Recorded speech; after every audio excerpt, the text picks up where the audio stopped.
Hey guys, Desolate Magic here, and we've got the first couple spoilers out already, compliments mostly of Mastodon, for the upcoming set Kaldheim. So let's start with Pyre of Heroes. It's a 2-cost artifact, it's a rare. You pay 2 and tap it, sack a creature, which of course it's a pyre, and search your library for a creature card that shares a creature type with the sacrificed creature, and has a converted mana cost equal to 1 plus that creature's mana cost. Put that card onto the battlefield, then shuffle your library, activate its ability only at sorcery speed. So basically Birthing Pod. In fact, a cursory glance would suggest that this is word for word the same card. However, well, obviously 2 cheaper, but on Birthing Pod, the ability is 1 generic mana plus 1 Phyrexian mana. So you could pay 2 mana for it, or you could pay 1 mana for it and 2 life. And I don't know how important that is, but I do know that that card is banned in Modern. So will Pyre of Heroes be banned in Modern?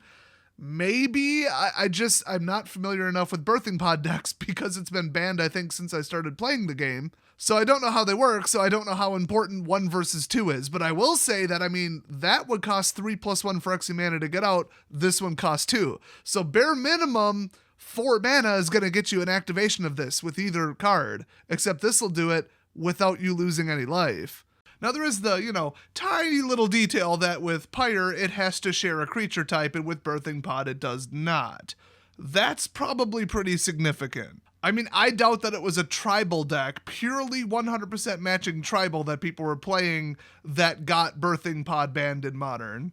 But, could you do something with Elf Ball in some kind of format with Pyre? Probably. So we'll see, but yeah, I don't think that it's going to be as bad as Birthing Pod. I just don't. I think it'll be a fairly valuable card though, upwards of probably $5 or $10. So next up, Sagas are back. Fantastic. I love them. They need to be in every set. Well, maybe every other set. We got Showdown of the Skalds. So it's a red-white enchantment, and already right now that's like Warrior Equipment Rush or just absolute Haktos Blitz or Winota crap. 3 just wonderful decks. So this better not help them, but I never know, it probably will. First is exile the top 4 cards of your library until the end of your next turn. You may play those cards. That's huge. Then whenever you cast a spell this turn, put a 1/1 counter on target creature you control. So we've got a red effect and a red-blue effect on a red-white card. That makes no sense. It's another color pie break, or at least bend, and this is honestly kind of OP. It's only 1 target creature, it's not every target creature, but you could just sit there and unload on removal, make something bigger, swing for the win. Which, yeah, it's like 2 turns off, and you burned 4 mana on this card. It's not that egregious, but this is pretty pushed as far as power level goes. And kind of the last spoiler, because we just see a bunch of them, is the rest of the flip lands or choice lands, or I don't even remember what they called them. So like, for example, we've got Barkchannel Pathway, which is green on one side, blue on the other, and the blue side is Channel Pathway. So, oh boy, lands, 3.5 minute video, how exciting.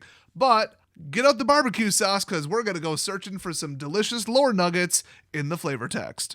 Hashtag Nuglife. So the first one says, listen, the trees tell tales of their ancestors in the whisper song of the leaves. Okay, that's just hippie druid crap. Tide Channel says, trust in the path and it will bear you to safety. Pretty generic, basically fortune cookie right there. Blightstep says that the cops are in my neighborhood again and ruining this recording. Damn it. Who gets arrested at 4 a.m? Come on. Okay, anyway, the waters smell oddly sweet, but do not be enticed. You don't want to meet what lurks below the surface. Pretty generic. You can put that on any black card anywhere from any plane. All these kind of imply like a journey though. I'm kind of getting like Zendikar vibes off it. So next up we got Seer Step with our brave Tuskeri brethren blaze new trails and we follow, mapping the routes of those who survive. Okay, so like venturing out into new areas, settling them. That's kind of a Viking thing. They mostly just raided other people, but they were explorers.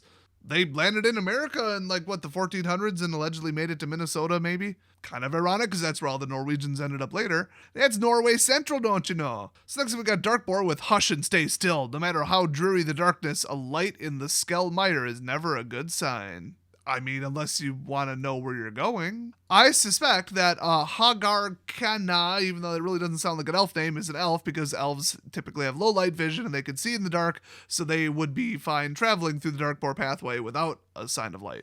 Which still tells us absolutely nothing about the lore of the storyline, but I mean, I'm grasping at this point.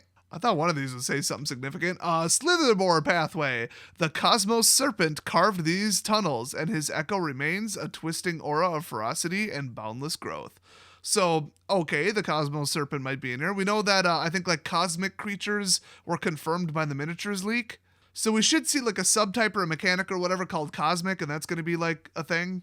I thought we maybe had some suggestions that they were 5-color too, so that'll be kind of interesting with this level of color fixing. And next up we got Hengegate? Hengegate. I'm stupid. Anyway, it says, I cannot read these runes, yet somehow they seem like a warning. Have we passed unknowingly into a new realm? Which, you know, like passing into a new realm seems like a thing that's been on some of the artwork that we saw. So we've got an Omen Seeker Navigator, which, you know, sounds like a thing. So I guess, you know, everybody's just going on a journey looking for cool stuff. It's a metaphor for all of the players every time they open a booster pack. That's deep.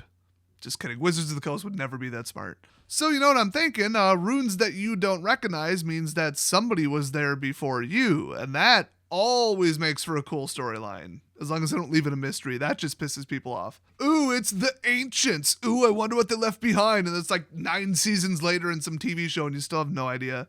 Next up, we got the Hengegate Pathway, which says, I've never seen mist so unnaturally thick as this. Oh, they should have spelled it with 2 C's. I would have lost it.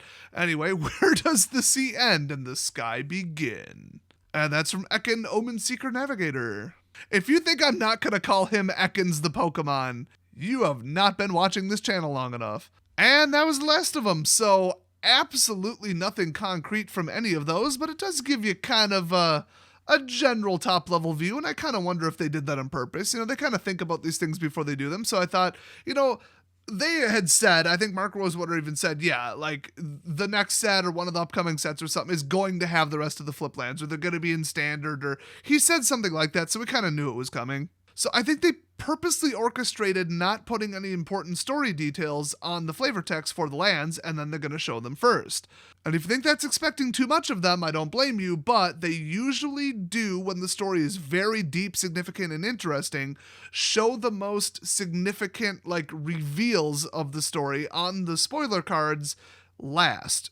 Or I think I said that backwards. The ones that have the most significant flavor text reveals, they put them last. On purpose, they will be on one of the last days. And they even did like the story in phases and the story on the cards. And then, you know, here's the dates that we're going to do them. Like they've done this multiple times where they arrange them in order of importance and shocking revelations.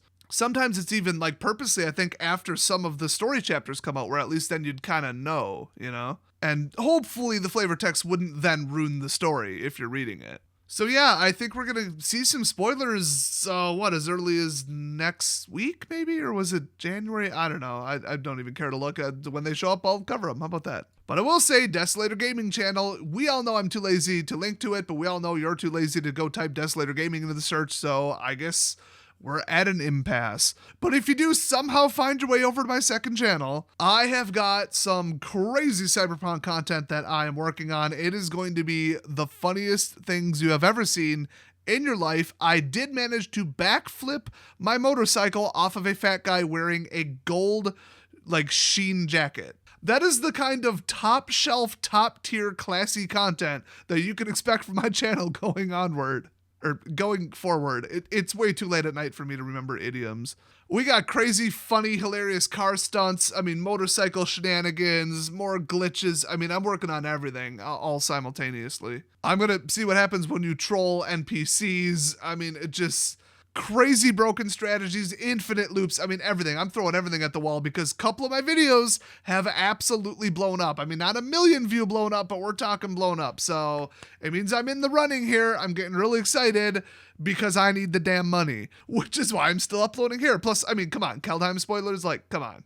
I'm going to cover that just to cover it. I mean, I'm interested in where this set's going. It looks cool. But hey, there's always the story and the lore to look forward to, so definitely looking forward to that, and looking forward to some more dank cyberpunk content, which some of the stuff I uploaded already is pretty funny though, like the glitch stuff. But I was just testing the water, I was making some generic stuff. It's kind of snoozy so far, nothing too interesting. Just some, this is a long shot, maybe I'll get some views, whatever, maybe somebody will click on this, but this week, I am going to unload some seriously entertaining crap on that channel, so you are going to want to watch it. But hey, thanks for watching this video, and I'll see you guys next video. That's a terrible outro.